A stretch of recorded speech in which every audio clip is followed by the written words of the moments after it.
자, 다시 시작하도록 하겠습니다. 이제 볼 내용은 네 번째 섹션인 쓰기 이해의 지도인데 얘도 마찬가지로 필기노트를 좀 보도록 할게요. 자, 필기노트에 보시면 이 쓰기도 이렇게 세 가지의 영역으로 나온다고 했죠. 글씨 쓰기, 철자 쓰기, 작문. 그래서 궁극적으로 쓰기 지도와 관련된 목표는 작문을 하도록 시키는 겁니다.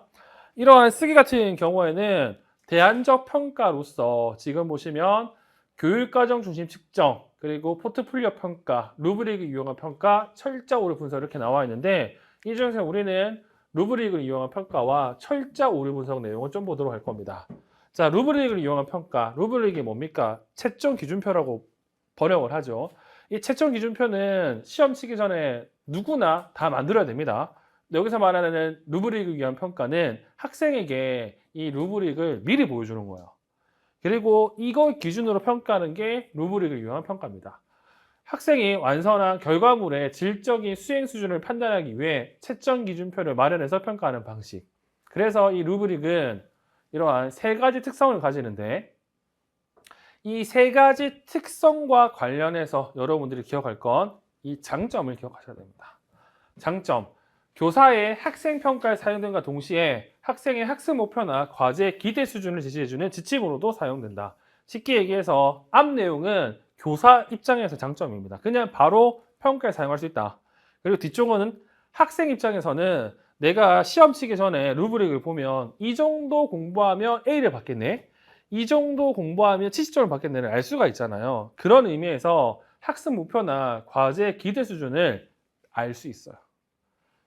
이 장점을 쓰는 게 시험 문제였다. 그리고 두 번째 나오는 대안적 평가가 철자 오류 분석인데 여기서 중요한 건 이 철자 오류 분석 혹은 이거를 쓰기 오류 유형이라고도 얘기합니다. 같은 내용인데요. 여기서 여러분들이 기억할 건 철자 오류 분석, 쓰기 오류 분석 같은 경우에는 우리 교재를 보면 이런 표현이 나옵니다. 어떤 표현이 나오냐면 이러한 오류 유형에 따라 오류 횟수를 측정한다. 오류 횟수를 측정한다는 게 중요해요. 무슨 말인지 아시겠죠? 제가 이렇게 패턴을 만든 다음에 저 패턴이 몇 번 발생하고 따라서 어떻게 해야 되는지를 알려주는 게 철자 오류 분석 그리고 쓰기 오류 분석이라고 얘기하는 겁니다. 그래서 삽입, 생략, 대치 이거 아까 봤던 내용들이죠. 다 일기 유창성에서 나온 내용들. 근데 특이한 게 소리 나는 대로 쓰기 그리고 반전, 발음상의 오류 이런 것들이 나옵니다. 그러면 당연히 철자 오류기 때문에 삽입, 생략, 대치를 내겠습니까? 밑에 있는 걸 내겠습니까? 당연히 밑에 있는 걸 낼 거야. 그래서 소리 내는 쓰기가 뭔지, 반전이 뭔지, 발음상의 오류가 뭔지를 여러분들이 기억해 두시면 되겠죠. 소리 내는 대로 쓰기, 맞춤법과 상관없이 소리 내는 대로 글자를 쓰는 것. 일반적으로 우리가 알고 있는 저거죠. 표기 처리 오류 이런 걸 해당하는 거죠. 그리고 반전, 단원의 글자를 뒤바꾸어 쓰는 거. 뭐 가방을 써야 되는데 방가를 이렇게 쓰는 거. 그리고 발음상의 오류, 학생의 잘못된 발음으로 본인 혼자서 잘못된 발음으로 그대로 쓰는 것을 발음상의 오류라고 합니다.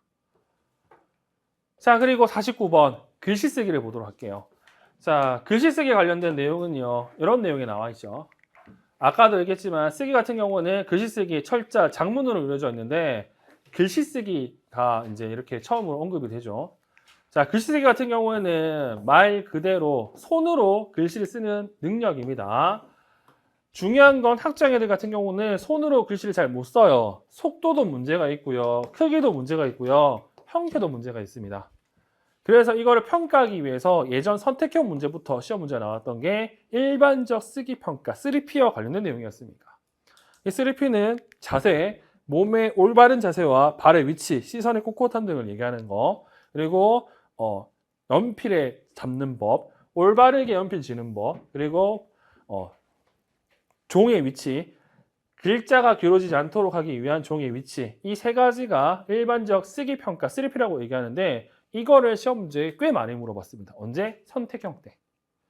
그래서 여기 나와 있는 속도, 크기, 형태와 관련된 평가가 일반적 쓰기 평가와 관련이 있다는 거 기억하시면 될 것 같고요.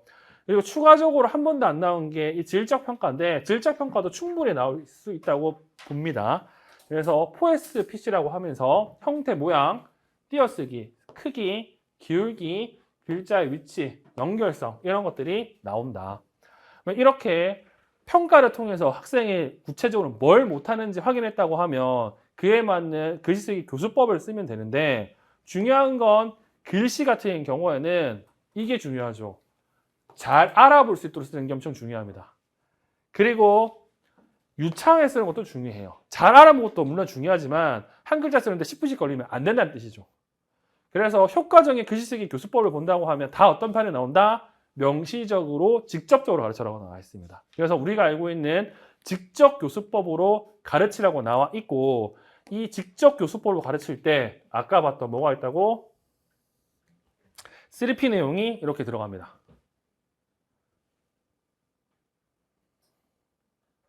됐죠? 그래서 이 내용을 여러분들이 잘 기억하시면 되고, 또 눈에 띄는 건 글씨 쓰기 같은 경우에는 이게 중요하죠. 정확성, 유창성. 아까 우리가 봤던 읽기와 관련된, 읽기 유창성과 관련된 정확성, 그리고 속도, 표현력이 아니라 정확성, 유창성만 이렇게 언급이 된다는 것 정도는 알고 있으면 될 것 같습니다. 자, 이러한 효과적인 글씨 쓰기에 관련된 개념에 담겨 있는 게 여기 나와 있는 시각단서 교수법, 그리고 기억인출 교수법, 그리고 베껴쓰기 등이 이렇게 나와 있습니다. 자, 시각단서 교수법 같은 경우는 눈에 띄는 게 뭐다? 글자의 필순 진행 방향을 화살표와 번호를 통해서 시각적으로 보여주는 거예요. 그리고 기억인출 교수법 같은 경우에는 가림판으로 글자를 가린 상태에서 어떻게 한다? 기억했다가 다시 가리고 쓰게 하고, 즉 지속적인 시간 지원법을 이용해 가지고 글자를 기억하게 만드는 방법이거든요. 근데 보통은 따로따로 쓰기보다는 이거 두 개를 같이 쓰는 경우가 많기 때문에 시각단서 플러스 기억인출 교수법이라고 많이 얘기합니다. 그리고 이거 말고 나오는 게 베껴쓰기겠죠. 베껴쓰기도 마찬가지로 교사가 먼저 글씨 쓰는 것을 시범을 보인 다음에 학생이 같은 글자를 베껴 쓰도록 하는 거. 이런 형태가 글씨 쓰기 교수법으로 언급되어 있습니다. 그러면 이거 보고 문제를 볼게요. 49번 문제, 기억에 해당하는 용어. 자, 선생님 수업 시간에 학생 B가 필기하는 모습과 필기한 내용을 살펴보니 글씨 쓰기에 어려움이 있어 보입니다. 그래서 글씨 쓰기 지도를 개혁하고 있는데 어디에 중점을 두어야 될까요? 자, 먼저 글씨를 바르고 정확하게 쓰는 것이 중점을 두고 글자 크기, 글자 및 단어 사이의 간격, 줄 맞춰 쓰기 등에 올바른지 확인하면 좋겠습니다. 이거 대충 보니까 어떤 게 나와 있을까요? 이게 나와 있다는 거 확인할 수 있죠. 이거 나와 있다고 확인할 수 있죠. 대충 보니까. 됐죠? 대충 보니까 이 내용이 보이죠? 지금 여기. 자, 그 다음에는 글씨를 잘 알아볼 수 있게 쓰는 뿐만 아니라 빠르게 쓸 수 있는 것도 목표로 해주십시오. 늘 얘기하지만 글씨는 유창하게 써야 되고, 그리고 정확하게 써야 되겠죠. 그래서 지금 이 문제 같은 경우에는 잘 알아볼 수 있게 쓰는 것뿐만 아니라 빠르게 쓸 수 있는 것도 목표로 해주십시오. 그래서 기획과 관련해서는 쓰기 유창성을 쓰시면 됩니다.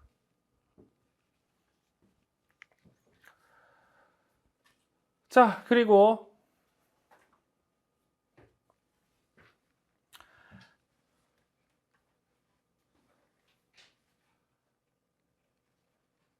(50번) 문제를 좀 보도록 할게요. 50번 문제는 철자인데 이제 여기서부터가 이제 산으로 가요. 뭔 말이냐면 이 철자와 관련해 가지고 책마다 여러 가지로 표현이 됩니다. 뭔 말이냐? 일단 기묘섬책 기준으로 본다고 하면 철자 오류, 여기 나와 있는 음운 처리 오류, 표기 처리 오류, 형태 처리 오류를 하죠. 근데 우리가 봤던 김동희 선생님 책, 그리고 학생 총론책에서는 이렇게 삽입, 생략, 대치, 소리나는 데 쓰기, 반전, 발음상의 오류라고도 부릅니다. 그래서 이게 이제 문제가 됩니다. 문제가 됩니다. 이거 뭐라고? 철자 오류라도 불리고 쓰기 오류라도 불리기 때문에. 그리고 기묘섬책 기준으로 본다고 하면 음운 처리 오류 같은 경우에는 소위 말해서 낮자와 소리의 대응하기를 몰라서 소리 나는 대로 써야 되는데 소리 나는 대로 쓰지 못해서 생기는 문제. 그리고 표기 처리 오류는 소리 나는 대로 쓰면 안 되는데 소리 나는 대로 써서 문제. 그리고 형태 처리 오류는 형태소의 인식이 부족해서 이 형태소를 잘 구분하지 못해서 생기는 문제라고 보시면 됩니다. 그리고 이러한 오류가 있을 때 효과적인 철자 교수법들의 특징이 있는데 이 특징도 마찬가지로 명시적으로 직접적으로 가르쳐야 돼요. 그리고 얘 같은 경우에는 눈에 띄는 게 뭐가 있냐면 한 번에 너무 많은 단어를 가르치지 않는다라는 게 언급이 되어 있습니다. 됐죠? 그리고 방금 봤던 김야삼책 기준으로 본다고 하면 의문 처리 오류는 당연히 의문 처리 중심 교수법으로 가르쳐야 되고 그 대표적인 예가 파레스 교수법. 그리고 표기 처리 오류는 표기 처리 중심 교수법으로서 크게 본다고 하면 단어를 분류하는 활동과 문장 안에서 단어의 쓰임을 인식하는, 그래서 여기 나와 있는 단어를 분류하는 활동을 여러분들이 기억해 두셔야 됩니다. 그리고 형태 처리 오류도 형태 처리 중심 교수법에 단어를 분류하는 활동을 여러분들이 잘 기억해 두셔야 돼요. 그래서 구체적으로 어떻게 하느냐, 이 내용 같은 경우는 교재에 보시면 이렇게 이 내용이 나오거든요. 자, 이 같은 경우에는 표기 처리 오류와 관련해 가지고 의문 변동 현상이 있는 단어들 묶어 가지고 이게 어떤 식으로 바뀌는지를 보여줘야 돼요. 이렇게 연음 규칙은 웃음, 울음, 믿음, 걸음, 녹음 이런 식으로. 그리고 축약 규칙은 국화, 목화, 벽화, 축화, 입학 이렇게 보여줘야 된다는 거. 이게 표기 처리 오류의 예시입니다. 여기 나와 있는 의문 변동 현상과 관련해서. 그리고 형태 처리 같은 경우에는 용언의 어감과 그리고 어미와 관련된 내용이 설명이 되어 있습니다. 이렇게 기본형, 뭐뭐다, 좋다, 높다, 밝다, 젊다, 뭐뭐고, 좋고, 높고, 밝고, 젊고 이렇게 같은 형태로 묶어가지고 학생들에게 전달해 주라는 게 이 단어를 분류하는 활동의 특징이라는 거. 이 특징은 여기 보시는 것처럼 표기 처리도 있고 형태 처리도 있습니다. 근데 얘보다는 시험 문제는 밑에 애들이 더 많이 나와요. 자, 기타 철자 교수법, 자기규정법과 지속적인 시간 지원법이 우리 시험에 꽤 많이 나오고 있거든요. 그래서 여기 보시면 자기규정법 같은 경우에는 학생 자신이 쓴 단어와 정답을 비교해서 자신이 잘못 철자한 단어를 확인해서 수정한 후 단어를 바르게 비껴 쓰는 방법. 그래서 보통은 CCC라고 얘기합니다. 가리고 베껴 쓰고 비교하기. CCC. 이 CCC 같은 경우에는 중요한 게 먼저 답을 쓴 다음에 그 다음에 정답과 비교해 가지고 확인하고 그리고 틀렸다고 하면 고쳐 쓰는 게 자기교정법이에요. 그리고 지속적인 시간지원법 이거 봤어요. 어디서? 글씨쓰기 교수법에서. 그렇죠? 그래서 지속적인 시간지원법 같은 경우는 글씨쓰기 교수법에서도 나오고 철제 교수법에서도 나온다라는 것 정도는 기억해 두시면 되겠습니다. 자, 이걸 바탕으로 문제를 보면 50번 문제 이렇게 돼 있죠. 자, 니을 할 때 필요한 철자 교수법을 가에 나타날 철자 오류 특성에 관련해서 쓰라고 하는데, 자, 여기 니은 철제 초점 맞춰 주도한다 라고 해서 학생 A가 쓴 글을 보면 우리 집에는 TV가 없다. 나는 TV가 좋다. 신문은 종이로 만든다. 나는 신문이 별로 안 좋고 TV가 더 좋다. 왜냐하면 TV에는 예능이 나오고 스포츠 신문은 좋다. 왜냐하면 퀴즈가 있다. 여기 보시면 예능을 연응으로 스포츠를 스포츠로 이렇게 발음을 하잖아요. 이거 같은 경우는 소리 나는 대로 써야 되는데 소리 나는 대로 쓰지 못하는 오류죠. 그래서 이 같은 경우 2014년도 문제이기 때문에 이거는 기면섬체를 푸는 게 가장 타당하고요. 기면섬체 기준으로 본다고 하면 이때 말하는 철자 오류는 의문 처리 오류입니다. 소리 나는 대로 쓰지 못해서 생기는 오류. 그래서 이거 철자 오류 특성과 관련지어 쓰라고 하잖아요. 그러면 소리 나는 대로, 즉 낮자와 소리의 대응 관계를 가르쳐 줘야 돼요. 그 내용으로 쓰시면 정답이 됩니다. 됐죠?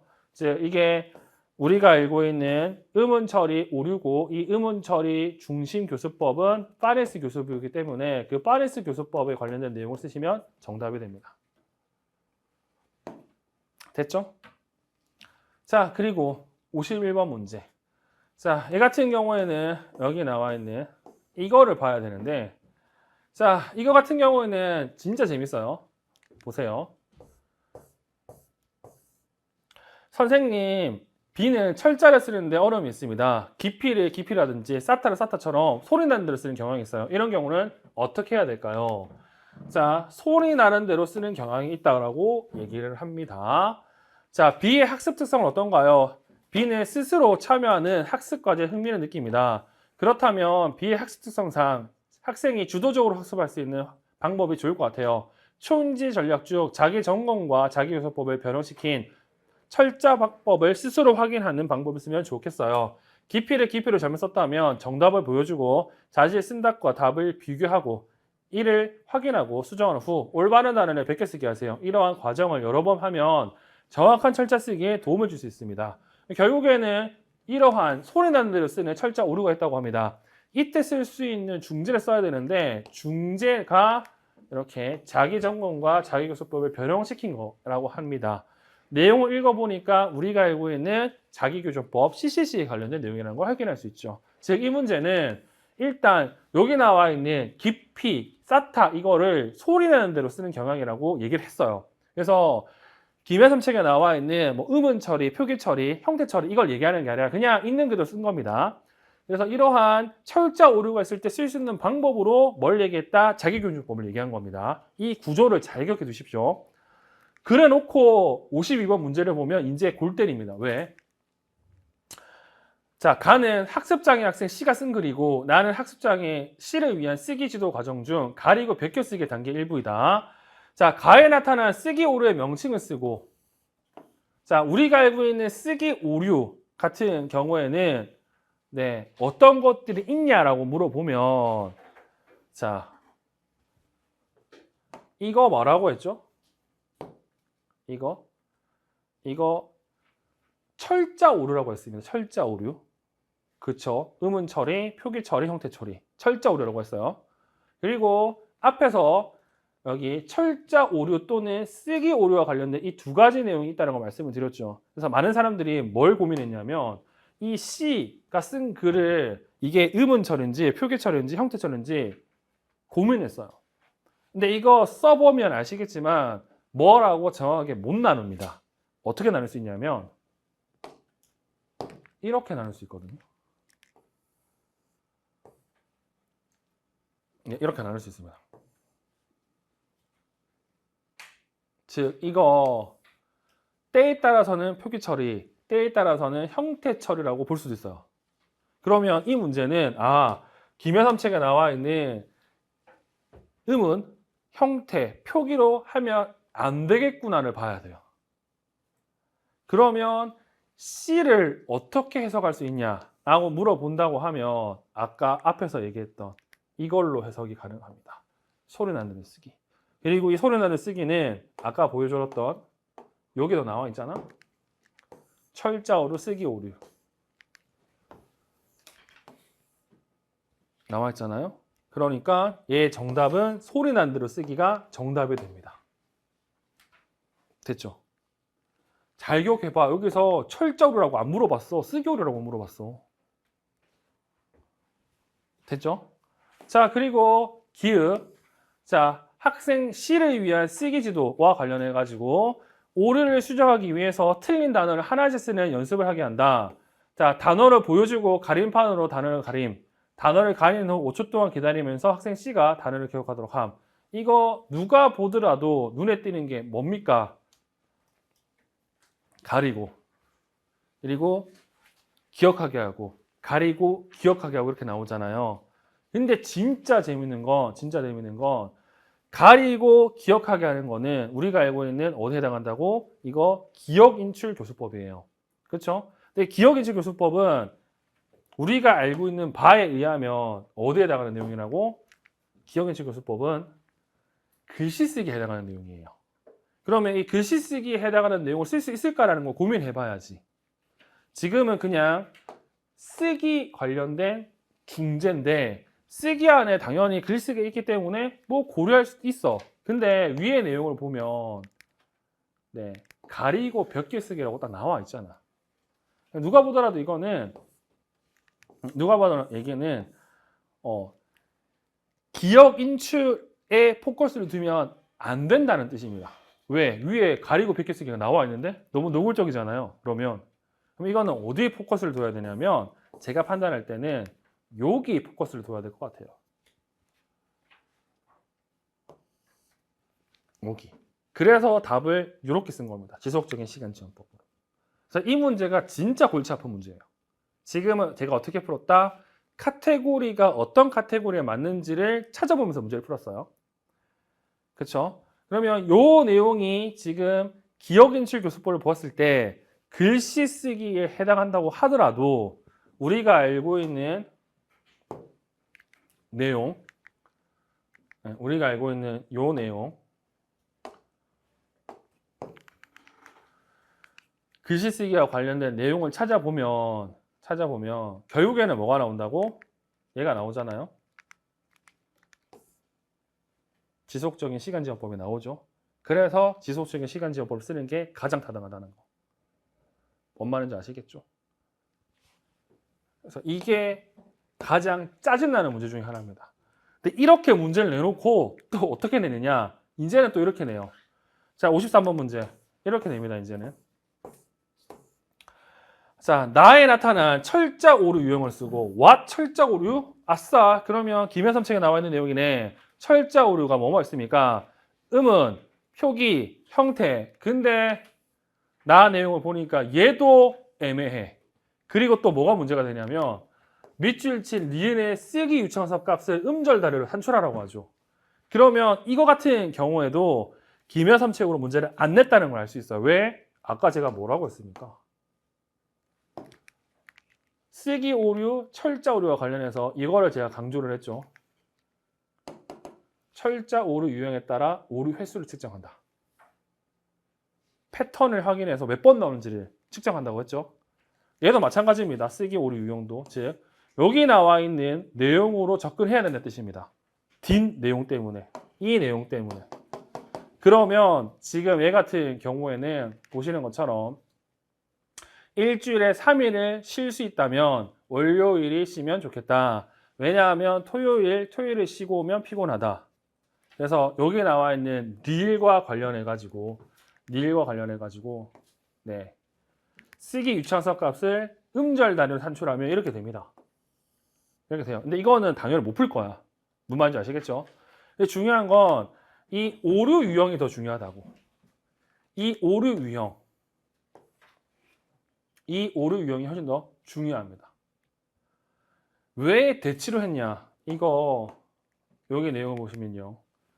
써야 할 글자 대신에 모양이나 발음이 유사한 다른 글자로 대치한다고 되어 있죠. 그러니까 우리가 알고 있는 대치 개념과 달라요. 여기 나오는 대치가. 그쵸? 그래서 이 문제 같은 경우에는 마찬가지로 정말 빡치는 문제입니다. 즉, 이 카테고리로 문제를 냈다는 걸 어떻게 확인할 수 있냐? 뒤에 나오는 이 밑줄치 리을 때문에 알 수 있어요. 이 밑줄치 리을을 통해서 이거 우리가 알고 있는 음운 처리, 표기 처리, 형태 처리 아닌 걸로 확정할 수 있어요. 그리고 해야 될 건 그러면 철자 오류, 쓰기 오류에 나와 있는 내용 중에 하나를 살펴봐야 되는데 아까도 얘기했지만 이 기준으로 본다고 하면 대치가 정답이 됩니다.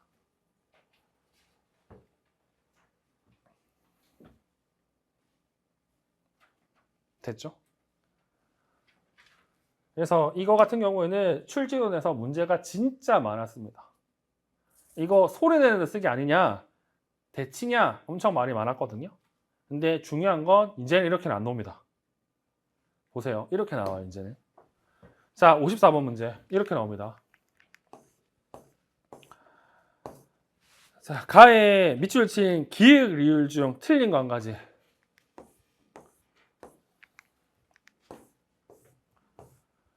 자, 이거 같은 경우에는 이렇게 나와 있죠. 자, 학생 D의 쓰기질을 위해서 먼저 오류를 분석해 봐야 되겠어요. 자, 검사해보면 이렇게 나왔다고 합니다. 그래서 소리 나는 대로 적으면 안 되는 단어를 정확히 쓰지 못하는 표기 처리 오류가 있습니다. 다시 또 뭘로 나왔다고? 김여섬 책에 나와 있는 음운 처리, 표기 처리, 형태 처리로 나옵니다. 그리고 왜 이렇게 나오냐? 최근에 나와 있는 학습장 책이 이 내용을 포함하고 있거든요. 표기 처리, 형태 처리, 음운 처리 포함하고 있어요. 그리고 요 있는 기획부터 리을 내용 같은 경우에는 기묘삼책에 나와 있는 요 예시를 문제화한 겁니다. 봐봐. 내용을 봐봐요. 이 내용을 문제한 거예요.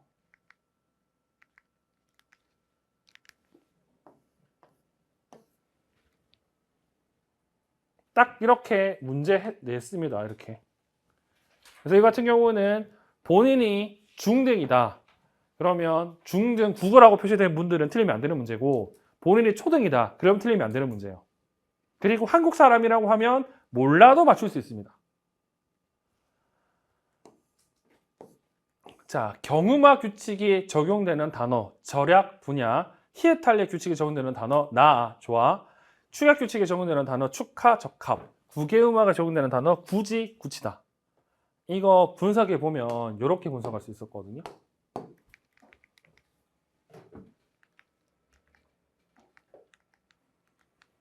네, 이거 이렇게 분석이 가능합니다.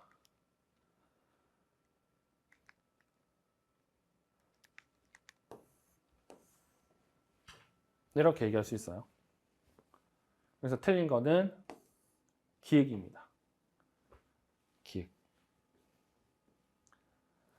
그래서 기획, 경음화가 아니라 네, 여기 나와 있는 연음 규칙입니다. 뭔 말인지 아시겠죠? 그래서 이거 같은 경우에는 아까도 얘기했지만 어떤 내용이 나왔는가를 보는 게 더 중요합니다. 지금 다시 철자 쓰기 오류는 기묘삼체가 나와 있는 내용으로 나와 있습니다. 최근에 이렇게 나왔다는 거야. 됐죠?